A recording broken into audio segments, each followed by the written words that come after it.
Guys welcome to my channel notice with government job চ্যানেলে আপনাদেরকে আবারও স্বাগতম বন্ধুরা। আবার আপনাদের সামনে নতুন ভিডিও নিয়ে হাজির হয়েছি, দেখতে থাকুন।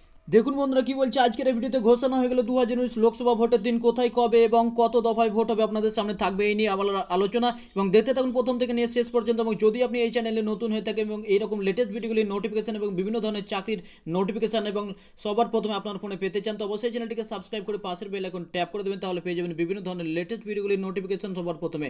তো চলুন বন্ধুরা শুরু করা যাক আজকের এই ভিডিওটি। দেখুন এখানে স্পষ্ট ভাষাতে লেখা আছে রাজ্যের 7 দফায় ভোট কবে কোথায় দেখে নিন তালিকা। এখানে কিন্তু তালিকা স্পষ্টভাবে দেওয়া আছে বন্ধুরা। এখানে দেখুন যে কি বলছে, রাজ্যে প্রথমবার লোকসভা ভোট হতে চলেছে 7 দফায়। এই ভোট কিন্তু 7 দফায় হতে চলেছে বন্ধুরা। তারপর দেখুন 42টি লোকসভা কেন্দ্রে ভোট শুরু হবে 11 এপ্রিল এবং শেষ হবে 19 মে। দেখুন প্রথম দিন রাজ্যের মাত্র 2টি আসনে ভোট গ্রহণ হবে। দ্বিতীয় দফায় হবে 18 এপ্রিল রাজ্যের 3টি আসনে, এবং তৃতীয় দফা হবে 23টি আসনে। 5টি আসনে হবে ভোট, এবং চতুর্থ দফা হবে 29 এপ্রিল ভোট গ্রহণ হবে রাজ্যের 8টি আসনে। পঞ্চম দফা হবে 6 মে, রাজ্যের 7টি আসনে ভোট গ্রহণ হবে। ষষ্ঠ দফা হবে 12 মে, ভোট নেওয়া হবে রাজ্যের 8টি আসনে, এবং শেষ দফা 19 মে, বাকি 9টি আসনে ভোট গ্রহণ হবে বন্ধুরা। এবং কবে কোথায় এই ভোট গ্রহণ হবে দেখুন এখানে স্পষ্টভাবে বলা হচ্ছে, প্রথম দফায় ভোট গ্রহণ হবে কোচবিহার আলিপুরদুয়ার কেন্দ্রে। দ্বিতীয় দফায় জলপাইগুড়ি দার্জিলিং রায়গঞ্জ ভোট গ্রহণ হবে। তৃতীয় দফায় মালদহ দক্ষিণ এবং মালদহ উত্তর বালুরঘাট জঙ্গিপুর ও মুর্শিদাবাদ কেন্দ্রে ভোট গ্রহণ হবে তৃতীয় দফায়। চতুর্থ দফায় ভোট গ্রহণ হবে বহরমপুর কৃষ্ণনগর রানাঘাট আসানসোল বর্ধমান পূর্ব বর্ধমান এবং দুর্গাপুর বোলপুর বীরভূমে। এবং পঞ্চম দফায় হাওড়া উলবেড়িয়া আরামবাগ হুগলি শ্রীরামপুর ব্যারাকপুর বনগাঁওয়ে। এবং ষষ্ঠ দফায় হবে দেখুন তমলুক কাঁথি ঘাটাল ঝাড়গ্রাম মেদিনীপুর পুরুলিয়া বিষ্ণুপুর বাঁকুড়া কেন্দ্রের ভোটাররা ভোট দেবেন। এবং শেষ দফায় বারাসাত বসিরহাট দমদম জয়নগর যাদবপুর কলকাতা উত্তর ও কলকাতা দক্ষিণ মথুরাপুর ডায়মন্ড হারবারে ভোট গ্রহণ হবে বন্ধুরা। তারপর দেখুন এখানে পরে বলা হচ্ছে, মনে করা হচ্ছে রাজ্যে এর আগে বিভিন্ন সময় নির্বাচনী পরিস্থিতির কথা বিবেচনা করে এমন সিদ্ধান্ত নিয়েছে কমিশন।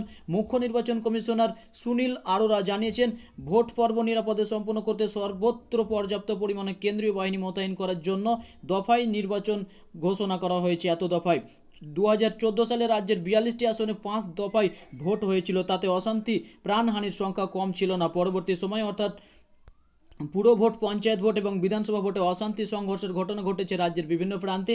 তাতে ভোট কেন্দ্রের নিরাপত্তা নিয়ে অভিযোগ উঠেছিল। পর্যাপ্ত কেন্দ্রীয় বাহিনীর অনুপস্থিতিতে এইসব ঘটনা ঘটেছে বলেই অভিযোগ করেছিলেন বিরোধীরা বন্ধুরা। তারপরে দেখুন বলছে, রবিবার ভোট ঘোষণার গোড়াতেই নির্বাচন কমিশনার জানিয়েছেন 100% স্বচ্ছ অবাধ নির্বাচন করাই এবার তাদের লক্ষ্য।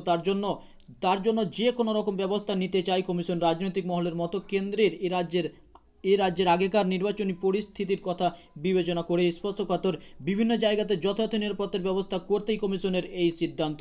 বন্ধুরা দেখলেন আপনারা কবে ভোট গ্রহণ হবে এবং কোন তারিখে কোথায় ভোট গ্রহণ হবে এবং এত কেন্দ্রীয় বাহিনী কেন মোতায়েন করা হচ্ছে। কিন্তু নির্বাচন কমিশন সুনীল আরোরা কিন্তু স্পষ্টভাবে জানিয়ে দিয়েছে যে এর আগে যে ঝামেলা হয়েছে এবং সব জায়গাতেই বিভিন্ন ধরনের মানুষের আক্রান্ত হয়েছে, তারা কিন্তু এবার সেই আক্রান্ত থেকে বাঁচতে পারবে বন্ধুরা। এবং কোনো রকম ঝামেলা এড়াতেই কিন্তু এত সেনাবাহিনী এত কেন্দ্রীয় ফোর্স কিন্তু মোতায়েন করতে চলেছে কেন্দ্র সরকারের তরফ থেকে। দেখুন এখানে বলা হয়েছে, পশ্চিমবঙ্গের মতো স্পর্শকাতর রাজ্য হিসেবে ধরে নেওয়া হয়েছে বিহার উত্তরপ্রদেশকেও।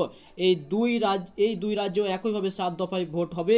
প্রতিটি বুথে থাকবে কেন্দ্রীয় বাহিনী, ইভিএম এর সঙ্গে যুক্ত থাকবে ভিডিপ্যাট।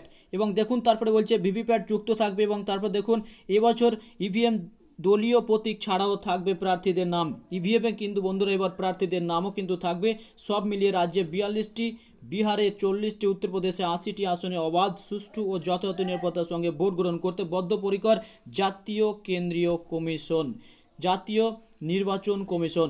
বন্ধুরা আপনাদের সামনে এই ভিডিওটি তুলে ধরার জন্য যদি একটুকু ভালো লেগে থাকে ভিডিওটি অবশ্যই একটি লাইক করবে এবং একে অপরের সাথে শেয়ার করে জানাতে বলবে না, কেননা এই নির্বাচন সম্পর্কে সকলেই জানা উচিত যে নির্বাচন কখন আছে এবং কখন সেই রাজ্যতে ভোট হবে এবং কোন ডিস্ট্রিক্টের কবে ভোট হবে। তো বন্ধুরা আজকের ভিডিও এখানে শেষ করবো। যদি ভিডিওটি ভালো লেগে থাকে এরকম ভিডিও পাওয়ার জন্য চ্যানেলটিকে অবশ্যই সাবস্ক্রাইব করো এবং বিভিন্ন ধরনের চাকরির লেটেস্ট খবর পাওয়ার জন্য অবশ্যই চ্যানেলটিকে সাবস্ক্রাইব করে পাশে বেল আইকন ট্যাপ করে দেবেন। ধন্যবাদ, আজকে এই পর্যন্ত।